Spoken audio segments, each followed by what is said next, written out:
This is the Mobile Home Park Lawyer Podcast with Ferd. If you're looking to generate wealth and passive income in the lucrative world of mobile home parks, you're in the right place. You'll discover solutions to the common legal and operational pitfalls and how to optimize parks to maximize income. Your host is in the trenches. He's a real estate attorney, financial analyst, and mobile home park investor and operator. Now, let's turn it over to Ferd. Welcome back, Mobile Home Park Nation.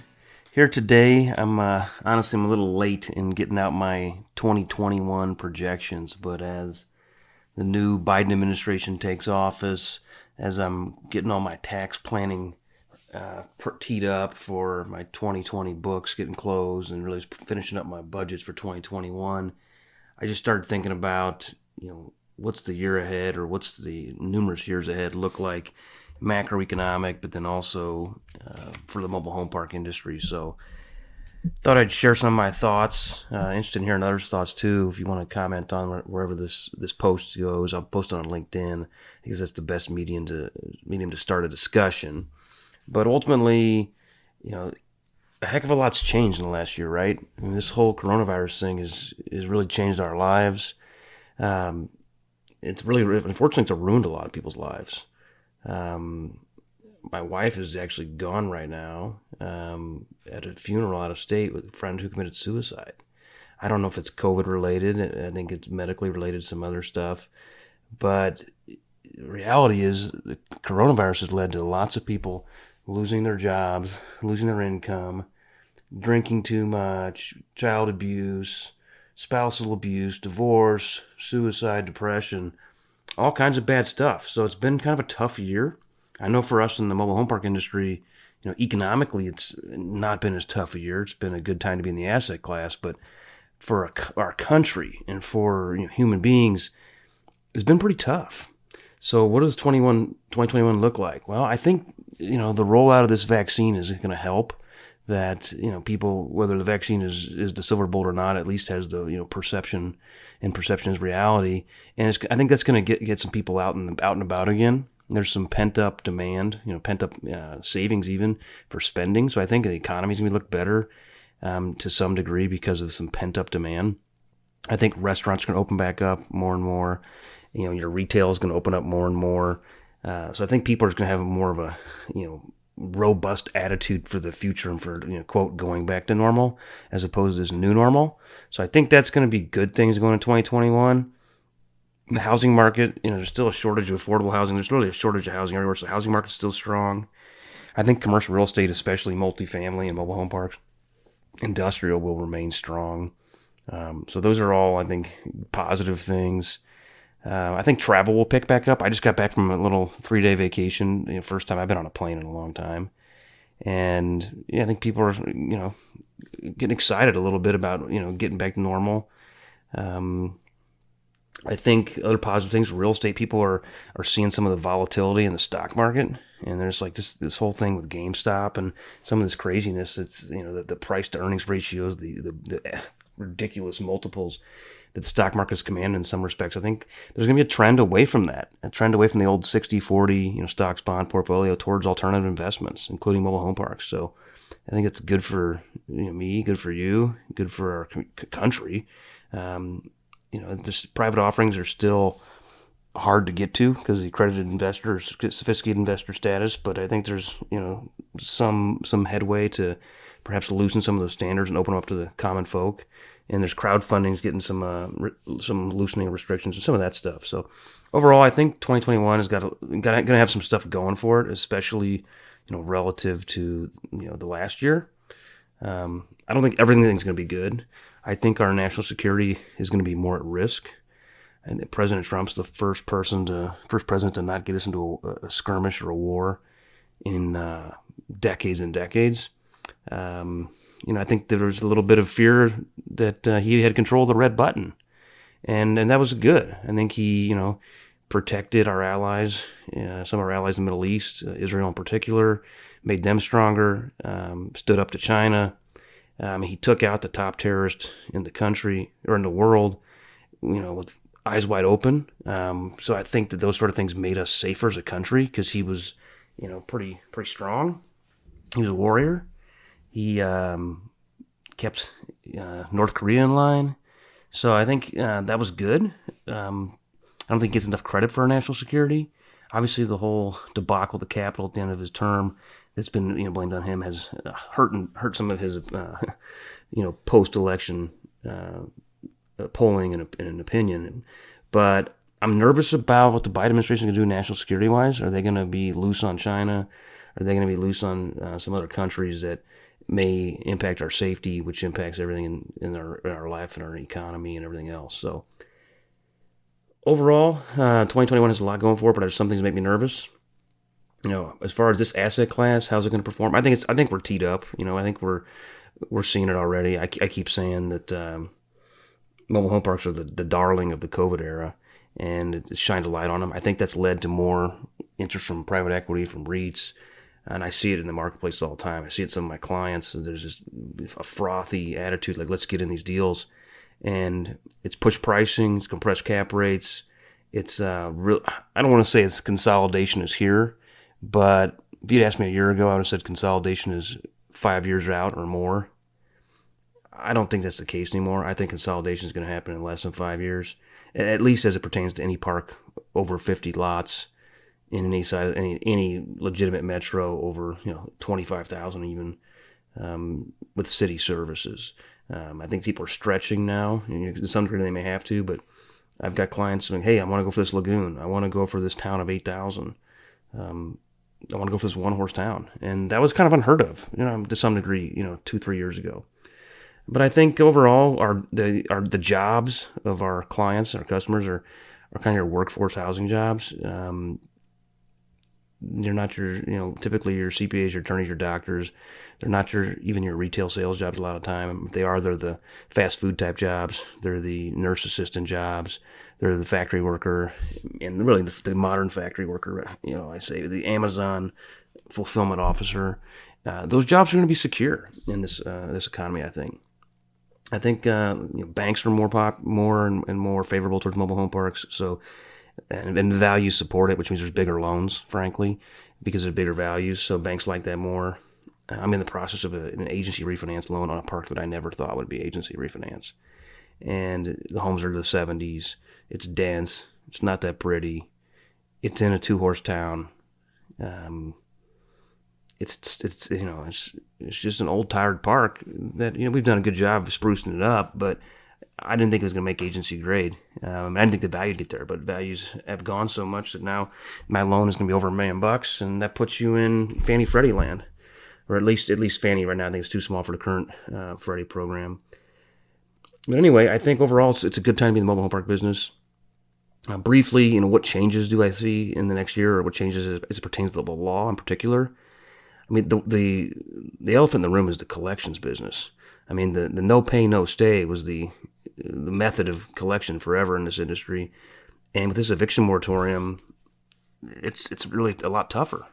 And then there's also talks of rent control, or there's these forms of rent abatement or rent postponement that is essentially a form of rent control. So that makes me nervous. I don't foresee that getting better before it gets worse. At some point, there has to be either government help, or they have to, let normal evictions go back to life, or all these landlords are going to be choking on it. My fear is the Biden administration is going to do some form of bailout that actually will include something for landlords, but more of a dependency on government. I'm not hearing much on that. I'm just, my tin cap is on tonight as I think about what's going to happen with this collection issue. So I don't see it getting better for a minute. I could even see the eviction moratorium getting pushed another 3, 6, 9 months. And the fact that the CDC has already taken the position that they can even impose this, which I think is unconstitutional, the slippery slope has begun. And what federal agency next is going to take X, Y, or Z power?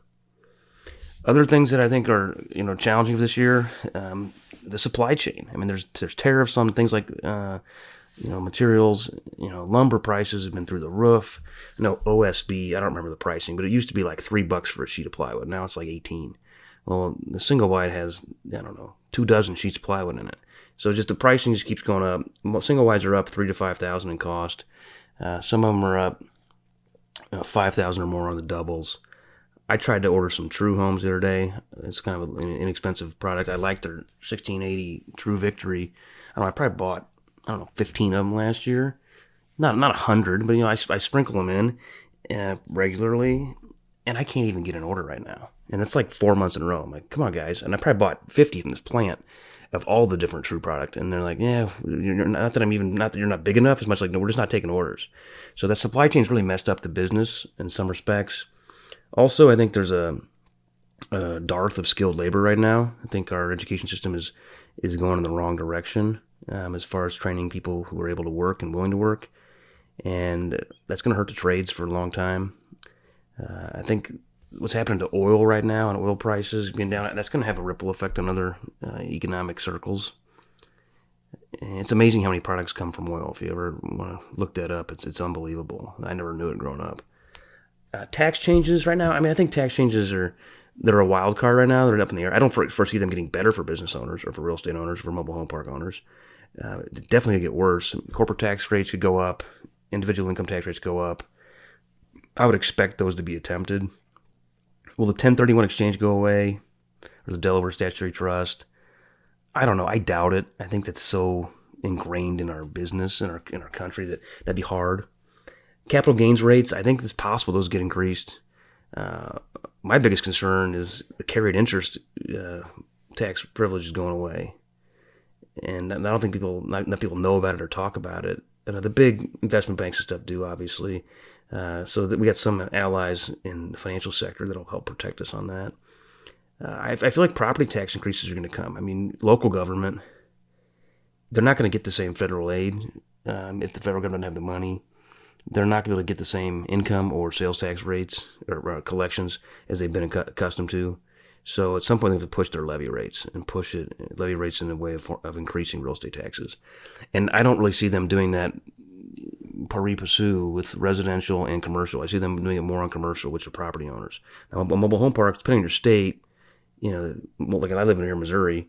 In Missouri, the assessment ratio is 12% for ag, 19% for res, and 32% for commercial. Mobile home parks have to be res, happen to be. So, hey, that's probably gonna work out okay for me. If a property zone in Missouri, at least. Other states, they have different assessment ratios. In a lot of states, they're the same. 100% or 33 and a third for Illinois, for example. In a lot of states are straight 100. So anyway, I do foresee property tax increases. A bigger concern for business at large, I think, is regulatory stuff. There's obviously still a massive shortage of affordable housing. Are they going to start pumping out more subsidized housing? Section 8, LIHTC stuff. Those are, in my opinion, inferior products to what we offer, but the government can produce them. What about the Dodd-Frank Act and the SAFE Act? Those have been kind of dormant, and this really impacts like seller financing, contract for deed, lease to own on mobile homes. And I've got several episodes on those ad nauseum, so I won't dig into them here, but essentially those acts have been largely ignored and unenforced. Is the Biden administration going to beef up the CFPB and these sort of regulations? I would not doubt it at all. What about our interest rates? I don't think interest rates are going to move that much. We got so much federal debt. I feel like it's hard to increase them because we're going to choke ourselves. So I think that this might be the new norm. And they can't really go down. Could they go up another 100 basis points? Yeah. Is that going to change the world? Probably not too much. I don't think they're going up 500 basis points in my lifetime. Minimum wage, I think it's definitely going to go up at a federal level, but it really doesn't mean that. That's like a lot of window dressing, frankly, because it's a state-by-state basis. Now, if enough companies do it, then at some point it pushes it. I feel a little bit now on hiring people. They're like, well, I can go to the Amazon plant and make $15. Okay. You got a $9 skill set. I was going to pay you $10 to get you here, and I can't pay you $15 the same way they can. But I think that's going to become more and more pressure on small business owners. What other macroeconomic factors are at play? The wealth, income, and education gap has been talked about a lot, and it's pretty wide, and I think COVID's going to make it wider. I was at a thing for my kids. My kids go to a private Christian school, and I was at a seminar there today, and enrollment went up through COVID, and they didn't miss a beat. The school, it's only a Monday, Wednesday, Friday school, and then the parents homeschool, in this case my wife, on Tuesday, Thursday. So it's kind of a hybrid model. It's called a collaborative classical Christian school, and it's getting really popular. And our kids are learning a ton, and they go to live school 3 days a week, and then they have intensive other classes, this whole program 2 days a week, versus the public school. My brothers teach at a public school, and when COVID happened, they had like 1 day of work, literally only 1 day of work, and they had to put together a package for parents to pick up. And something like 60% of the parents never even picked up the package. And that was in March. The kids were supposed to come back in September. 6 months of zero education for the majority of their school. And then when September rolled around, turns out the bureaucrats over the summer didn't get around to changing out the air conditioner, so they couldn't even open school on time. This year, they had to punt it another 2 weeks to get the air conditioners going. So, and that's a pretty impoverished school district in northeast Missouri. What's going to happen to those kids? They just missed a year of education in 7th, 8th, 9th grade. They ain't never coming back, guys. And our country as a whole, a ton of people just lost a year of education, and they're in front of Netflix. They're in front of, I don't know, Angry Birds, whatever video games kids play nowadays. So that really scares me. You know, what's that going to lead to? The bigger gap is going to be more haves and have-nots, more hostility. So I guess at the beginning I started rattling off all the good things in 2021, but the more as I get into the details here, I guess I'm not that jazzed about where we're going at the moment as a country. I feel comfortable and fine of where, you know, my real estate business is going, where my law business is going. Am I in the right asset class? Yeah, but is that going to help me, or am I going to be a bigger target? Oh, we need to take this guy's X to give it to the guy with no X. I mean, so I think there's a risk of that. I think we might have a little bit of a pandemic hangover. I mean, population changes. People are, I wouldn't want to live downtown in an apartment right now. You can't do anything. You're packed in this place. You don't get to use your amenities. You don't get to go to the restaurants. You don't get to go to the bars. You don't get to go to the clubs. People are moving to the suburbs. Well, what's that going to do to the urban core, inner city? I don't know. Another thing that I'm a little worried about at some point is, are we going to have any lost industries? I've got a lot of residents and tenants who are truck drivers. And Tesla makes those nice shiny cars that are great for, the little Model S or whatever they call them. But the reality is the real savings and the real sauce, if you will, on electric vehicles is on 18-wheelers, because those things don't need to sleep. The truck driver can only go 10 hours. They used to go 12, 16, but now they regulate it pretty hard with their logbook. They only want to drive 10 hours a day. Well, the robot can drive 24 hours a day. And they've even got these trucks now that 2 and 3 semi-trucks back-to-back, pulling each other. It's unbelievable. And I think that's good in many respects. It'll be more efficient. But truck drivers are pretty high-skilled or high-paid, moderate to low-skilled labor. And that's going to be the lost class, I think, at some point. Hospitality, is that going to ever be the same? There's a lot of lost industries or jobs there. The office industry, I was seriously considering buying an office building and putting my law company in there 6 months ago. And I'm like, I don't really want to be buying an office building. It had, 5 or 6 tenants in it. And there's so many people working from home. Like, I don't know if I want to take that risk right now. So I just went and rented a space. And I rented it out of a cruise business. They had a 10,000 square foot space. It was empty. They haven't sold a cruise in a year. So I'm subleasing a space from the cruise company. Businesses like that, I feel really bad for them. Obviously, out of their hands, their industry, 25-year company, just overnight, poof. I had an eviction attorney the other day interview with me. 18 years in the eviction business. Very talented at it. Successful 2-man firm. Just poof. No evictions. No income. That's all they did. So something to be said for diversifying your practice, I guess, but didn't happen there. So anyway, overall, there's a lot of stuff going on, a lot of unknowns. I think President Biden, as we speak, is signing executive orders left and right, not going through Congress. I think we're going to have a divided Congress. Could be a stalemate. We're not going to make progress I think we need. So anyway, I'm a little bearish right now on some of the decisions our country, or some of the direction our country is going. Now, I'm bullish in general that people are going to be ready to throw some money back in the game as this vaccine, transverses through the country and everybody starts to get cured and all that kind of stuff. I think that's going to have a big boom, but is it long lasting, or is it just a shot of espresso, tide us over for a minute? I don't know. We'll see. I think, again, our industry, mobile home parks, are in as good a position as any, but we shall see how that helps or hurts us long term as a country. Thanks for listening to my rambling and my thoughts. Hopefully I didn't come up too much as the sky is falling, but the reality is, this is serious stuff, and it's good that we can have this discussion, and appreciate you listening. Until next time, thanks and God bless. You've been listening to the Mobile Home Park Lawyer Podcast with Ferd Neiman.